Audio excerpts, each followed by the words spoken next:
اب میرے بھائیوں سورہ النساء کی آیت نمبر 24 کی طرف آتے ہیں، جو پارہ نمبر 5 میں پہلی آیت ہے۔ اس کانٹیکسٹ میں انشاءاللہ میں نکاح متع اور نکاح مسیار سے ریلیٹڈ گفتگو کروں گا، لیکن پہلے اس کو ہم کور کر لیتے ہیں۔ اعوذ باللہ من الشیطان الرجیم، بسم اللہ الرحمن الرحیم۔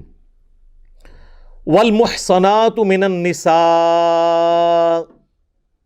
الا ما ملکت ایمانکم، یہ پچھلے کے ساتھ ریلیٹڈ ہے کہ یہ بھی ٹیمپرری طور پر حرام رشتہ ہے۔ ایسی عورتیں جن کے آلریڈی خامند ہوں، محسنہ ہوں، ایک قلعے کے اندر قید ہیں، ان کا آلریڈی کوئی خامند ہے، وہ عورتیں بھی تمہارے لیے وقتی طور پر حرام ہیں۔ ہاں یہ ہے کہ وہ طلاق دے دے پھر الگ معاملہ ہے، تو ایک وقت میں ایک عورت ایک ہی شادی کر سکتی ہے، لیکن ایک ایکسیپشن ہے، الا ما ملکت ایمانکم، ہاں جو کنیزیں تمہارے ہاتھ لگ جائیں، یعنی غیر مسلموں کی وہ عورتیں جو ہے تو شادی شدہ تھیں لیکن جنگ لڑنے کے لیے میدان جنگ میں آئی تھیں اور ان کے خامند مارے گئے۔ اب دو حال ہیں، ایک تو ہے کہ وہ عورتیں واپس کر دی جائیں تاکہ وہ اپنے بچوں کو جوان کر کے مسلمانوں پہ دوبارہ چڑھ دوڑائیں، اور دوسرا حال یہ ہے کہ ان عورتوں کو اپنے پاس رکھا جائے اور ان کی تربیت کی جائے اور ان کو وہ حقوق دیے جائیں۔ کس لیول تک حقوق ہیں کہ جو خود کھاتے ہو وہی اپنے غلاموں کو اور کنیزوں کو کھلانا ہے، تاکہ کم از کم ان کی آنے والی نسلیں اسلام میں داخل ہو جائیں۔ تو اب وہ جو شادی شدہ عورتیں ہیں جو مسلمانوں کے ہاتھ لگی، تو ان کے ساتھ بھی ازدواجی تعلق بغیر نکاح کے بھی کر سکتے ہیں جب تک وہ لونڈی ہیں۔ ہاں اگر کوئی لونڈی کو آزاد کر دے اور پھر اس سے شادی کر لے پھر تو وہ بیوی ہے، جس طرح کہ بخاری مسلم میں آتا ہے کہ سیدہ صفیہ کو نبی علیہ السلام، یہ یہودیہ تھیں، مسلمان ہو گئیں اور لونڈی بن کے نبی علیہ السلام کے پاس آئیں، تو آپ نے ان کو آزاد کر دیا اور ان کی آزادی ہی ان کا حق میں ٹھہرا اور ام المؤمنین وہ بن گئی رضی اللہ تعالی عنہا وسلام اللہ علیہ۔ تو نبی علیہ السلام نے اپنے عمل سے ثابت کیا۔ البتہ اگر آپ اس کو آزاد نہ بھی کرتے تب بھی اس کے ساتھ تعلق قائم کر سکتے ہیں، اگرچہ وہ شوہروں والی ہیں، ان کے شوہر چاہے مر چکے ہوں یا زندہ ہوں، دونوں صورتوں میں، چونکہ اب وہ لونڈی بن چکی ہیں، لیکن اس میں بھی شرائط ہیں۔ یہ اگر وہ پریگننٹ ہے پھر نہیں کر سکتے، ٹھیک ہے، یعنی وہ والا جو باقی کیسز جو ہیں وہ اپنی جگہ رہیں گے جو عورتوں کے حوالے سے ہوتے ہیں، اس کو کہتے ہیں استبرا ہونا چاہیے، یعنی ان کا حمل خالی ہو، حیض والا ایشو نہ ہو، وہ پوری کی پوری چیزیں۔ ولادت سے ایک ٹاپک ہے، میں اس کو سکپ کرتا ہوں۔ اس حوالے سے صحیح مسلم میں ایک حدیث ہے، نبی علیہ السلام کو یعنی شکایت لگائی گئی اس حوالے سے کہ کسی نے کسی حاملہ لونڈی کے ساتھ تعلق قائم کیا ہے یا کوشش کی ہے، تو آپ نے فرمایا کہ میں نے ارادہ کیا کہ میں اس پہ ایسی لعنت کروں جو قبر تک اس کے ساتھ اندر جائے، کہ ان کو نہیں پتا کہ اس طریقے سے معاملہ نہیں کیا جائے گا۔ تو یہ جو لونڈیوں والا سسٹم ہے، اس پہ ڈیٹیل سے اگر آپ نے پڑھنا ہے نا، تو مولانا مودودی رحمہ اللہ کی کتاب ہے الجہاد فی الاسلام، جس میں ساری حکمتیں اس کو ڈسکس کی گئی ہیں، اور انہی آیت جو یہ سورہ نساء کی آیت نمبر 24 کے کانٹیکسٹ میں آپ تفہیم القرآن بھی پڑھ لیں، وہاں پہ بھی انہوں نے چیزیں ڈسکس کی ہیں، وہ آج ٹاپک نہیں ہے۔ بہرحال اینڈ رزلٹ یہ ہے کہ آج کی ڈیٹ میں یہ سسٹم آبسلیٹ ہو چکا ہے اسلام کے ڈسکریج کرنے کی وجہ سے۔ آج کوئی لونڈیوں والا سسٹم باقی نہیں ہے کہ کوئی پیسے دے کے تو کوئی علاقہ غیر سے یا وہ کے پی سے جا کے عورت خرید کے لے آئے یا کوئی فلپائن والی عورت خرید کے لے آئے، نہیں، وہ نہیں ہوگی، وہ زنا ہی ہوگا۔ اب یہ سسٹم آبسلیٹ ہو چکا ہے، یہ ختم ہو چکا ہے سسٹم، کیونکہ غلامی دنیا سے ختم ہو چکی ہے۔ اسلام نے جگہ جگہ آپ دیکھیں کئی ایک گناہوں کے کفارے کے طور پر غلام کو آزاد کرنے کی ترغیب دلائی، آہستہ آہستہ ایسا ڈسکریج ہوا، یہ سسٹم ختم ہو گیا الحمدللہ۔ الا ما ملکت ایمانکم، ہاں جو کنیزیں ان کا معاملہ الگ ہے۔ کتاب اللہ علیکم، یہ اللہ تعالیٰ نے تم پر شریعت فرض کی ہے۔ وَأُحِلَّ لَكُم مَّا وَرَاءَ ذَلِكُمْ، اور تم پر حلال کر دی گئی ہیں ان کے سوا تمام عورتیں، یعنی یہ جو حرمت والے 12 رشتے پچھلی آیت میں بیان ہوئے، آیت نمبر 23 میں، جو محرمات ابدیہ ہیں، اور کچھ ایسے جو وقتی طور پر حرام ہیں، جیسے 2 بہنوں کو اکٹھا جمع کرنا، پھوپھی اور بھتیجی کو اور خالہ اور بھانجی کو جمع کرنا، یا جس عورت کی آلریڈی شادی ہے اس کو آپ اپنے عقد میں نہیں لے سکتے، یہ ٹیمپرری کو بھی اور پرمنٹ چھوڑ کے، ان کے علاوہ دنیا کی ہر عورت تمہارے لیے حلال ہے کہ تم اس کے ساتھ شادی کر سکتے ہو۔ تو آپ دیکھ لیں، حرام بہت تھوڑا ہے، حلال بہت زیادہ ہے، بشرطے کہ آپ کو رشتہ مل جائے، ٹھیک ہے۔ ما وراء ذالکم، اس کے سوا سب کے سب آپ کے لیے حلال ہیں بشرطے کہ رشتہ ہو جائے۔ ان تبتغوا باموالکم محسنین غیر مصافحین، کہ تم اپنے مال کے ذریعے ان کے ساتھ رشتہ قائم کرو، یعنی حق مہر کے عوض ہی نکاح ہوتا ہے نا، ورنہ تو نکاح ہو ہی نہیں سکتا۔ پاک دامن بنتے ہوئے، یعنی مقصد جو ہے وہ میاں بیوی کے ذریعے خاندان کو وجود دینا ہو، غیر مصافحین، محض شہوت رانی مقصد نہ ہو۔ مقصد کیا ہے؟ گھر بسانا۔ مقصد کیا ہے؟ اولاد کی پرورش اور ایک خاندانی نظام کو وجود بخشنا۔ فَمَسْتَمْتَعْتُمْ، پس جو تم نے ان سے یعنی فائدہ اٹھایا ہے، ان سے جو تم نے نفع حاصل کیا ہے، بِهِ مِنْهُنْ، ان میں سے، فَآتُوهُنَّ أُجُورَهُنَّ فَرِيضَةً، تو ان کو ان کے مہر دو جو مقرر کیے گئے ہیں۔ اب یعنی حق مہر کے بغیر نہیں، اگر وہ حق مہر آپ نے جو ان کے ساتھ طے کیا تھا آپ نے نہ دیا تو عورت آپ کے لیے حلال نہیں۔ ہاں وہ خود چھوڑ دے علیحدہ بات ہے، یہاں پہ اور آسان رکھا گیا، معجل تھوڑا سا رکھ لیتے ہیں، غیر معجل کہتے ہیں بعد میں ہم دے دیں گے۔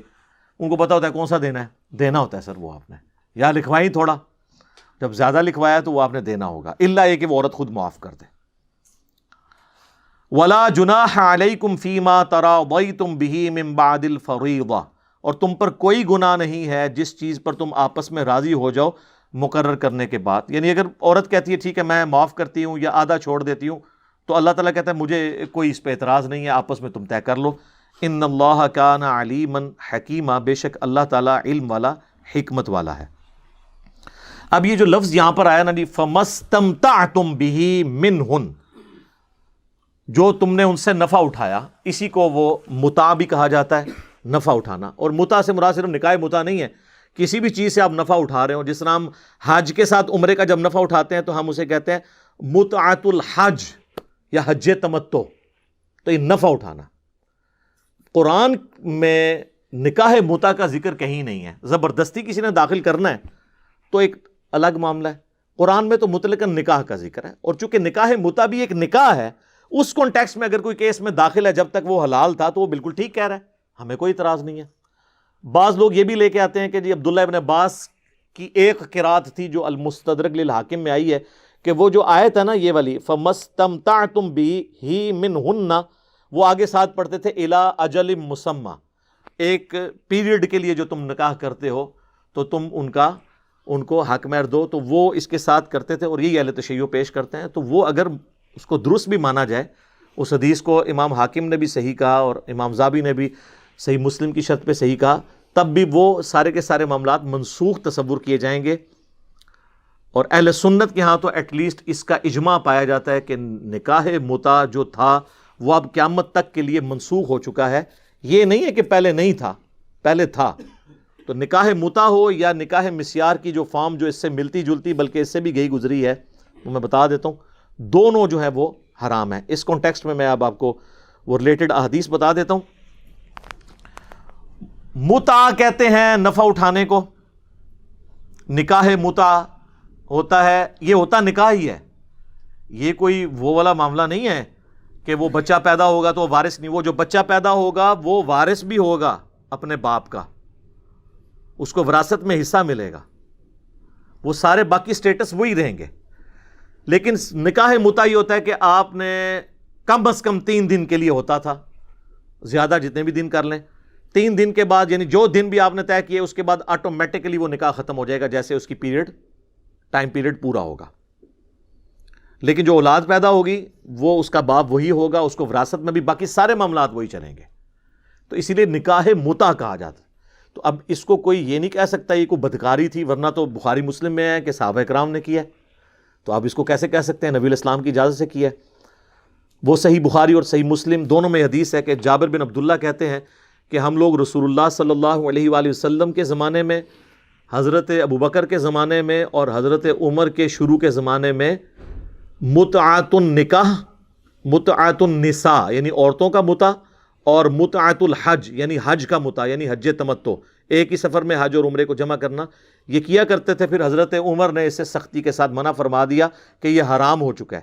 ظاہر خبر سب تک نہیں پہنچی ہوئی تھی تو حضرت عمر نے اس کو اسٹیبلش کیا۔ آج والا تو نہیں تھا انٹرنیٹ والا دور کے جی ایک بات یہاں سے کلپ چڑھا سب کو پتہ چل گیا، تو ایسا نہیں ہوتا تھا، چند لوگوں کو پتا تھا، پھر آہستہ آہستہ وہ چیز اسٹیبلش ہوگی۔ جس طرح شراب بھی کچھ سٹیجز میں حرام ہوئی ہے، یہ بھی کچھ سٹیجز کے اندر ہوا ہے۔ اسی کانٹیکسٹ میں ایک اور حدیث ہے صحیح بخاری اور صحیح مسلم میں کہ مولا علی رضی اللہ تعالیٰ عنہ نے حضرت عبداللہ ابن عباس کو آبزرو کیا کہ وہ نکاح متع کے بارے میں نرم رویہ رکھتے تھے اور وہ نوجوانوں کو اس کی حق میں فتویٰ دے دیتے تھے. تو حضرت علی نے ان کو ڈانٹا ابن عباس کو اور کہا رک جاؤ اس سے. نبی صلی اللہ علیہ وآلہ وسلم نے غزوہ خیبر کے موقع پر نکاح متع سے یعنی متعۃ النساء سے منع فرما دیا. متعۃ الحج تو باقی ہے، حج تمتع وہ تو افضل ترین حج ہے، وہ آج تک باقی ہے، وہ الگ سے احادیث ہے. اور پالتو گدوں کے گوشت کو بھی حرام کر دیا. البتہ یہ بات ٹھیک ہے کہ صحیح بخاری میں آتا ہے کہ ابن عباس فتویٰ ہمیشہ یہی دیتے تھے کہ یہ جائز ہے، لیکن صحیح بخاری میں موجود ہے جب ان کے غلام نے کہا کہ یہ اس صورت میں ہے کہ جب کوئی شخص سفر میں ہو یا عورتوں کی کمی ہو جائے اور مجبوری میں کہیں پہ معاملہ ہو جائے جہاد کے دوران. تو عبداللہ بن عباس نے کہا ہاں میں بھی اسی صورت میں اسے جائز سمجھتا ہوں، عام حالت میں نہیں ہے. اور سر حیران کن بات آپ کو بتاؤں، شیعہ بھی عام حالت میں نکاح متع کو حرام سمجھتے ہیں. جن کی بیویاں ہیں ان کے لیے نہیں وہ کہتے متع کریں جی، وہ یہ کہتے ہیں آپ جہاد میں گئے ہیں یا دوسرے ملک چلے گئے جہاں آپ اپنی بیوی نہیں ساتھ لے کے جا سکے تو وقتی طور پر نکاح کر لیں. مطلقاً نہیں ہے جس طرح پبلک میں مشہور ہے. اور یہ ابن عباس کا بھی موقف تھا، لیکن یہ ابن عباس کا موقف شاذ ہے، صحابہ کے اجماع کے خلاف ہے. اور اس حوالے سے امام بخاری نے بھی پورا چیپٹر باندھا ہے اور باقاعدہ اپنا قول بھی لکھا ہے کہ نکاح متع اب ہمیشہ کے لیے منسوخ ہو چکا ہے. اور صحیح مسلم میں بھی امام نووی نے چونکہ اس کے بعد باب باندھے ہیں، مسلم شریف کے امام مسلم نے خود نہیں باندھے تھے، چھوڑ دیے تھے انہوں نے بھی یہی باب باندھا ہے کہ یہ ہمیشہ کے لیے حرام ہے. لہٰذا اہل سنت میں تو اتفاق ہے. اس لیے اہل سنت کے علماء کی جب آپ تقاریر سنیں یا ان کی کتابیں پڑھیں تو وہ بنیادی حدیث یہی لے کے چلتے ہیں جو صحیح بخاری اور صحیح مسلم دونوں میں ہے. ایک تو ابن عباس والی بتائیے، ایک الگ سے بھی ہے کہ مولا علی رضی اللہ تعالیٰ عنہ کہتے ہیں کہ نبی صلی اللہ علیہ وآلہ وسلم نے غزوہ خیبر کے موقع پر پالتو گدوں کے گوشت کو اور نکاح متع کو حرام فرما دیا تھا. کنفیوژن کیوں پیدا ہوئی؟ وہ صحیح مسلم میں ایک حدیث ہے کہ فتح مکہ کے موقع پر نبی صلی اللہ علیہ وآلہ وسلم نے اسی سال غزوہ اوتاس بھی ہوا تھا، اس موقع کے اوپر 3 دن کے لیے صحابہ کو سفر میں، اس جہادی سفر کے دوران جب ان کی بیویاں ان کے ساتھ نہیں تھیں، متع کی اجازت دے دی تھی 3 دن کے لیے. وہ جو پابندی تھی وہ وقتی طور پر نبی اسلام نے اللہ کی وحی کے ذریعے اٹھائی. اور اس کے بعد اسی حدیث میں موجود ہے، وہ حدیث روایت کی ہے صبرہ بن معبد نے، وہ کہتے ہیں پھر نبی اسلام نے اناؤنسمنٹ کی کہ اب قیامت تک کے لیے حرام ہے نکاح متع، قیامت تک کے لیے، یہ اس میں الفاظ ہیں. اور 26 احادیث ہیں صحیح مسلم میں، ایک پورا چیپٹر ہے، اس میں آپ کو کئی صحابہ سے ملے گا کہ اب یہ حرام ہے. اور وہ انٹرنیشنل نمبر ہے ان احادیث کا 3410 سے لے کر 3435 تک، 3410 سے 3435 تک. اور اس میں آپ ایک حدیث تو ضرور پڑھیے گا 3429 نمبر 3429 کہ عبداللہ ابن زبیر جب خلیفہ بنے، عبداللہ ابن زبیر خلیفہ بنے ہیں 64 ہجری کے بعد، جب مولا علی کو فوت ہوئے ہوئے کم از کم 24 سال گزر چکے تھے. تو مولا علی کے سمجھانے کے باوجود بھی عبداللہ ابن عباس اپنے فتوے پہ قائم تھے، وہ نکاح متع کو جائز سمجھتے تھے، انہوں نے رجوع نہیں کیا. تو پھر شیعہ یہی پھر سنیوں کو پھکی دیتے ہیں نا، وہ کہتے ہیں تم کہتے ہو صحابہ جو ہیں وہ ستاروں کی مانند ہیں، تو پھر ابن عباس ستارہ نہیں ہے جس کے بارے میں بخاری میں حدیث ہے کہ اسے اے اللہ قرآن کا علم عطا فرما، تو پھر آپ لوگ اس کو نہیں مانتے. تو ہم کیا کہتے ہیں کہ ان کا قول شاذ ہے. اور بعض لوگ کہتے ہیں رجوع کر لیا تھا، رجوع والی تو کوئی بات نظر ہی نہیں اس میں آ رہی. بخاری میں بھی موجود ہے کہ وہ اس کنڈیشن کے اندر فتویٰ دیتے تھے.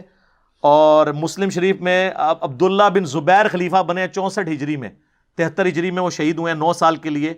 یزید کے مرنے کے بعد حجاز میں ان کی حکومت تھی. تو وہ خطبہ دے رہے ہیں، خطبے کے دوران انہوں نے عبداللہ ابن عباس کی طرف اشارہ کر کے کہا کہ بعض لوگ دنیا میں اپنی آنکھوں سے اندھے ہو چکے ہیں اور اللہ نے ان کو دل کا بھی اندھا کر دیا کہ وہ اس قسم کے فتوے دیتے ہیں کہ نکاح متع جائز ہے.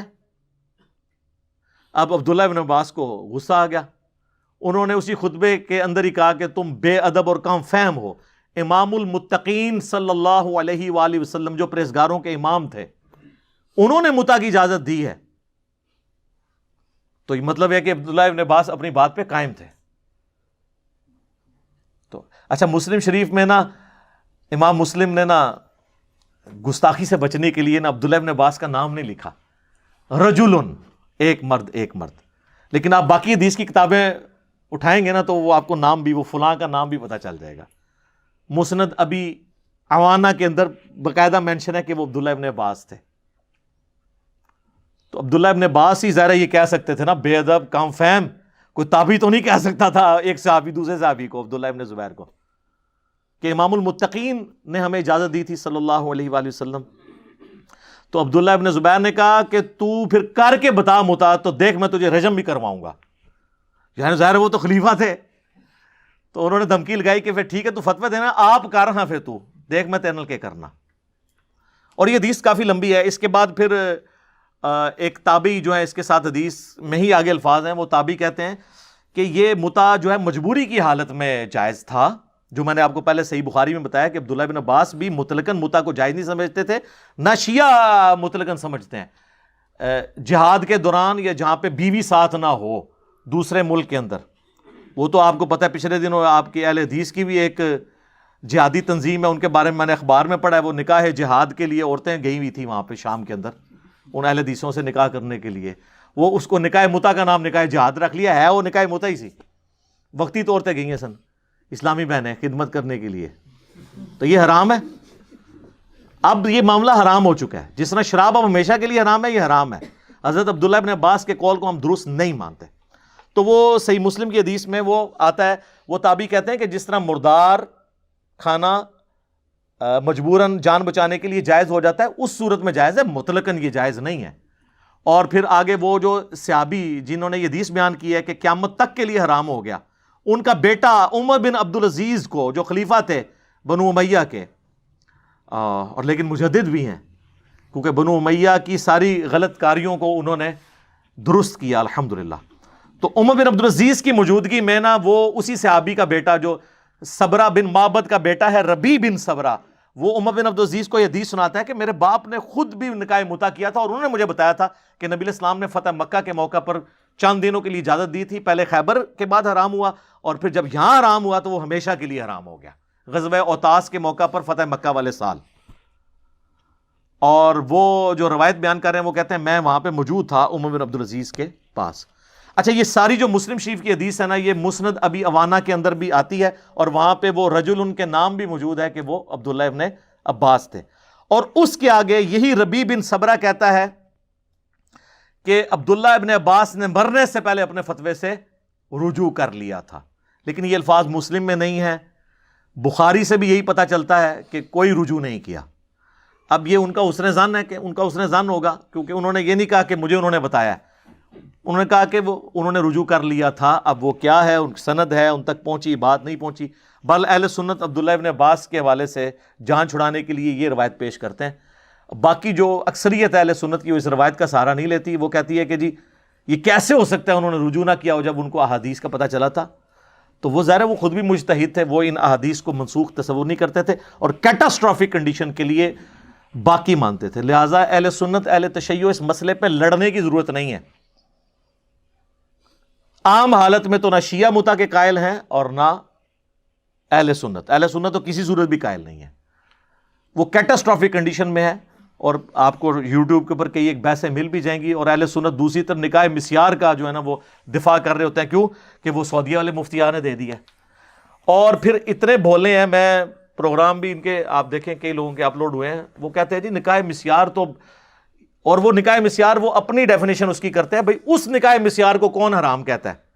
وہ کہتے ہیں جی سورہ البقرہ کی آیت نمبر, سورہ النساء کی آیت نمبر 128 میں آیا نا کہ عورت اپنی مرضی سے خامند کو اپنا حق کوئی معاف کر سکتی ہے.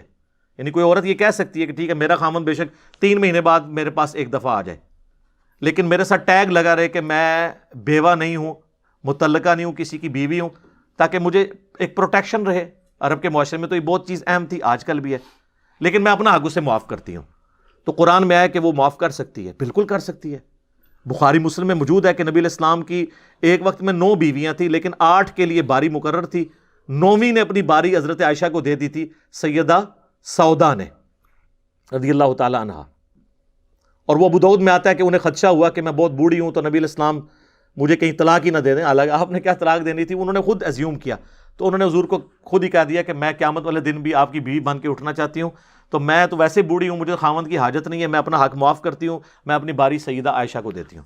اور حضرت عائشہ اتنی ان کی قدر کرتی تھی, وہ کہتی تھی کہ کاش میں سودا کے جسم کا ٹکڑا ہوتی, کہ اتنا حوصلہ کسی بیوی میں ہو سکتا ہے کہ وہ اپنی باری اپنی سوکن کو دے دے. یہ بھی اس حدیث کے اندر موجود ہے بخاری اور مسلم میں. تو وہ حق آپ نے چھوڑا. وہ کہتے ہیں نہیں, یہ حق تو خامند کے لیے بیوی چھوڑ سکتی ہے اور دوسری بیوی کو دے سکتی ہے.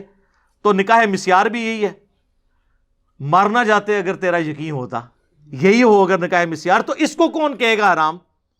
مسیار کا مطلب ہے سیر والا نکاح, بس کبھی کبھار سیر کرنے کے لیے آپ چلے جائیں اس بیوی کے پاس, تاکہ بس سر یہ میری بیوی ہے. لیکن یہ سیر والا معاملہ دوسرا بھی ہے. عرب میں شیخ یہ نہیں کر رہے ہیں, وہ مفتی اعظم سعودیہ کا فتویٰ ہے عبدالعزیز بن باز کا, جو فوت ہو چکے 99 میں, کہ جو عرب لڑکے یورپ اور امریکہ میں پڑھنے جاتے ہیں 3 سال 4 سال کے لیے, تو اپنی بیوی ساتھ نہیں لے کے جا سکتے. وہاں پہ اپنے ذہن میں رکھتے ہوئے کسی عورت کے ساتھ شادی کر لیں کہ میں جاتے وقت سے طلاق دے دوں گا, پہلے ہی بسانے کی نیت سے نہیں. اور کہتے ہیں اگر یہ کہا نا کہ میری 3 سال کی پڑھائی ہے اور 3 سال کے لیے نکاح کرتا ہوں تو یہ نکاح متع بن جائے گا اور وہ تو حرام ہے. دیکھو, تو ذہن میں رکھ لیں. اب مجھے ایمانداری سے بتائیں, نکاح متع پھر زیادہ برا ہوا یا یہ والا سو کارڈ نکاح مسیار کے جس میں آپ دھوکہ بھی دے رہے ہیں؟ اس سے تو بہتر تھا اگر آپ نے چلنا ہی تھا تو 3 سال کے لیے کر لیتے. کہتے ہیں نہیں, خود ذہن میں رکھیں, اگر آپ نے ٹائم پیریڈ طے کیا تو وہ تو نبی نے حرام فرمایا ہوا ہے. وہی بات ہے کہ ماں باپ کو اف تک مت کو, گالیاں نکال لو, مار بھی لو, یہ وہی چیز ہے. اور یہ ہے وہ نکاح مسیار جسے ہم کنڈیم کرتے ہیں. اور پاکستان میں شیخ زبیر علی رحمہ اللہ تعالیٰ کہتے تھے یہ زنا ہے. اور جس نکاح مسیار کا یہ لوگ دفاع کر رہے ہوتے ہیں اہل حدیث, اس کو کون حرام کہتا ہے؟ اسے کوئی بھی نہیں حرام کہتا, وہ تو قرآن میں اجازت ہے. نکاح مسیار خام خواہ جنون کا نام خرید رکھ دیا ہے. یہ اسی طریقے سے جب ہم بنو امیہ کو رگڑا لگاتے ہیں نا, تو یہ کہتے ہیں وہ جی حضرت عثمان بھی بنو امیہ میں تھے. وہ بھائی حضرت عثمان کا تو ہم ذکر ہی نہیں کر رہے, ہم تو خلفائے راشدین کے بعد والی بنو امیہ کی بات کر رہے ہیں. تو وہ حضرت عثمان کے پیچھے چھپنے کی کوشش کرتے ہیں. یہاں پہ بھی مسیار کا جب ہم رد کرتے ہیں نا, تو کہتے ہیں نہیں مسیار تو یہ ہوتا ہے, تو قرآن میں اجازت ہے جی, حضرت سودا نے بھی چھوڑ دیا. اور سر اس کی نہیں بات ہو رہی, یہ بات ہے. اور یہ پریکٹیکلی یہ کیس ہوا ہے. مجھے خود ایک اہل حدیث عالم نے 3 دن پہلے میری ان سے بات ہوئی اس ٹاپک پہ, تو انہوں نے کہا میرے تو یہ گھر کی بات ہے. وہ کہتے ہیں میرا بہت قریبی رشتہ دار ہے اور پاکستان لیول کے اہل حدیث عالم ہے, میں ان کا نام نہیں بتاتا. وہ کہتے ہیں میرے گھر کی بات ہے کہ سعودی عرب کا ایک نوجوان گیا فرانس میں پڑھنے کے لیے. اس نے وہاں پر فرانس کی کوئی شاہی خاندان جو چلتا آ رہا تھا اس کی کسی لڑکی کے ساتھ نکاح مسیار کر لیا. اور جب پڑھائی کے لیے واپس آیا, اس میں سے اس کا ایک بیٹا بھی پیدا ہوا. جب واپس آیا اسے طلاق دے آیا اور کہا جی میں نے تو مفتی اعظم سعودیہ کے فتوے پہ عمل کیا. اب شاہ عبداللہ کہیں فرانس گیا تو وہ لڑکی وہاں پہنچ گئی. سر وہاں تو پھر جوڈیشری آزاد ہے نا. انہوں نے شاہ عبداللہ کے سامنے پیش کیا کہ جی یہ آپ کی بہو ہے, لے کے جائیں اسے ساتھ. یہ کر گیا آپ کے ساتھ دھوکہ. شاہ عبداللہ نے کہا ٹھیک ہے تم آ جاؤ سعودیہ, تمہارا ویزا لگا. سعودیہ ہے, اس لڑکے کو بلا کے شاہ عبداللہ نے کہا جو پچھلے والے کنگ تھے کہ یہ تو تیری بیوی تھی. تو اس نے کہا جی میں تو مفتی اعظم کے فتوے پہ عمل کیا ہے. وہ مفتی سارے پاس ہی لائٹ ڈوبتے رہے. حالانکہ انہی کے لیول کے ان کے بعد جو مفتی اعظم تھے نا صالح العثیمین, انہوں نے بن باز کا رد کیا ہے کہ اس کا یہ حرام ہے فتویٰ.